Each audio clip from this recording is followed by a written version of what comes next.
کبھی کبھی میں سوچتی ہوں کہ اتنا کچھ ہونے کے بعد بھی میں مسلمان کیوں ہوں، کیونکہ کبھی کبھی آپ بہت سی آزمائشوں سے گزرتے ہیں۔ وہ وقت بھی آیا جب میرا دل چاہتا تھا کہ میں اپنا سر دیوار پر دے ماروں، کیونکہ میں سو نہیں پاتی تھی۔ مجھے طلاق ہوئی، یہ بہت زیادہ مشکل اور خوفناک وقت تھا، اور واقعی میں کیمرے کے سامنے آپ سے کہوں گی کہ ایسے دن بھی آئے جب میں خود کو وصیت دینا چاہتی تھی۔ مجھے یاد ہے کہ میں باتھ روم میں اپنا چہرہ دیکھ رہی تھی اور مجھے اس سے اس قدر نفرت محسوس ہوئی کہ میں اپنا چہرہ نوچ لینا چاہتی تھی۔ اپنی فیملی کے بغیر میری زندگی کا ہر پہلو مشکل تھا، کیونکہ میں ان سب کے بہت قریب تھی اور مجھے ان سب سے بہت محبت تھی۔ ایسا ہمیشہ ہوتا ہے۔ میں کب تک یہ کرتی رہوں گی؟ میں کب تک اپنی مدد کے لیے دوسروں پر بھروسہ کروں گی، جبکہ اللہ خود کہتا ہے آؤ میری طرف، میرے پاس آؤ، مجھے یاد کرو، میں تمہیں یاد کروں گا۔ ہانیہ آدم، ہماری دعوت قبول کرنے کا شکریہ۔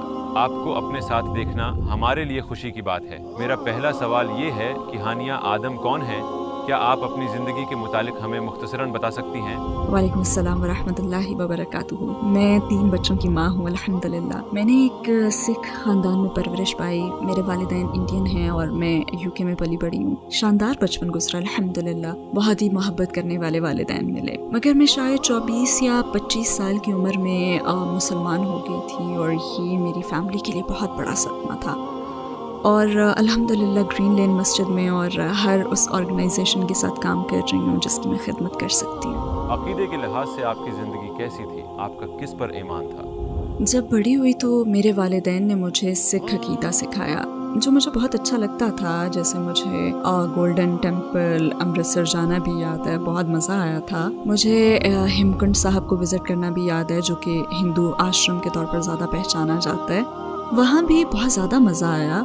اور مجھے یاد ہے کہ بہت ہی چھوٹی عمر سے میں اپنی زندگی میں خدا کی ضرورت کو محسوس کیا کرتی تھی، اور جب میں ان جگہوں پر جاتی تو مجھے زیادہ خوشی اور اطمینان محسوس ہوتا تھا۔ میں کہہ سکتی ہوں کہ میری پرورش کے دوران الحمدللہ میرے والدین نے مجھے بہت اچھی باتیں سکھائی تھیں۔ انہوں نے مجھے محنت کرنے، تعلیم حاصل کرنے اور ایمانداری جیسے اچھے اخلاق دیے۔ انہوں نے میری بہت اچھی پرورش کی الحمدللہ۔ شاید یونیورسٹی کا زمانہ تھا جب میں بڑی حد تک سیکولر زندگی جی رہی تھی، یعنی میں مذہب کو تو فالو کر ہی نہیں رہی تھی۔ ہاں، ایک روحانی تعلق ضرور تھا، مگر میں کسی مذہب پر عمل نہیں کرتی تھی۔ میں آپ کو سچ بتاؤں گی کہ شراب پینا میرے لیے کوئی مسئلہ نہیں تھا، جیسا چاہتی میں وہ ویسا ہی لباس پہنتی، کوئی مسئلہ تھا ہی نہیں، بلکہ یہ سب تو میرے لیے نارمل تھا، مجھے اس میں کوئی خرابی نہیں لگتی تھی، یہ میرا نارمل لائف سٹائل تھا اس وقت۔ تو مسلمان ہونے سے پہلے میں بس ایسی ہی زندگی گزار رہی تھی۔ آپ نے اسلام کے متعلق پہلی بار کب سنا؟ کیا آپ کے ذہن میں کوئی تعصب تھا؟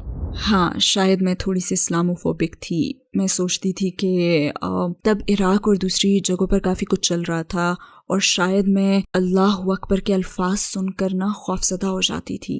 یہ الفاظ مجھے خوفزدہ کر دیتے تھے، اور میں یہ سمجھتی تھی کہ سارے مسلمان مرد بہت سخت ہوتے ہیں، اپنی بیویوں کو مارتے ہیں، اور بس اس طرح کی سوچیں تھیں۔ اور حضرت عائشہ رضی اللہ تعالی عنہا اور ان کی عمر کا جو معاملہ تھا وہ ہمیشہ میرے ذہن میں رہتا تھا، مطلب بہت سے الٹے خیالات تھے۔ میں یہ سوچتی تھی کہ مسلمان عورتیں جو ہیں وہ تو بہت مظلوم ہیں، انہیں حجاب کیوں پہنایا جاتا ہے، یہ تو ٹھیک نہیں ہے۔ میرے بہت سے اعتراضات تھے۔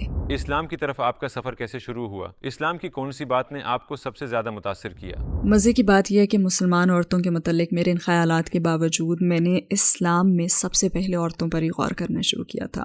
میں نے انٹرنیٹ پر بہت سے لیکچر سنے، میں نے بہت کچھ پڑھا۔ وہ دارالسلام کی ایک کتاب ہے اسلام کی عظیم عورتیں، بہت شاندار کتاب ہے۔ میرا خیال تھا کہ مسلمان عورتیں ہیں وہ بہت مظلوم ہیں، لیکن جب میں نے اسلام کا مطالعہ شروع کیا تو مجھے احساس ہوا کہ اصل میں معاشرہ ہی عورتوں پر ظلم کر رہا ہے۔ اسلام تو بہت ایڈوانسڈ مذہب ہے، در حقیقت یہ اتنا زیادہ ایڈوانسڈ ہے کہ شاید ہم ہی بطور معاشرہ ابھی تک اس تک پہنچ ہی نہیں سکے، اور انشاءاللہ یہ ایک بار پھر سے ابھرے گا، کیونکہ اس وقت جنسی شناخت اور خواہشات کے حوالے سے ہمیں جن بھی مسائل کا سامنا ہے، میرے خیال میں تو اسلام کے پاس ہی ان سب کا جواب ہے، اور شاید وہ وقت بھی آ چکا ہے کہ اب ہم اس میں دلچسپی لیں، کیونکہ اسلام عورتوں کو کئی طرح سے آزادی دیتا ہے، در حقیقت وہ عورتوں کو اس مقام پر رکھتا ہے۔ تو اگر معاشرہ یہ بات سمجھ لینا تو وہ میری طرح مان لے گا کہ سبحان اللہ، اسلام تو عورتوں کو بہت سے حقوق دیتا ہے، وہ حقوق جو اس ملک میں اور مسلمان ملکوں میں ہمارے پاس پہلے کبھی تھے ہی نہیں۔ پیغمبر محمد صلی اللہ علیہ وسلم نے ہمیں سکھایا کہ عورتوں کو عزت کیسے دی جائے۔ مثلا میں کہوں گی کہ ہمیں مہر کا دیا جانا اس کی ایک مثال ہے۔ پہلے تو عورت اپنی رقم مرد کو دیا کرتی تھی اور اب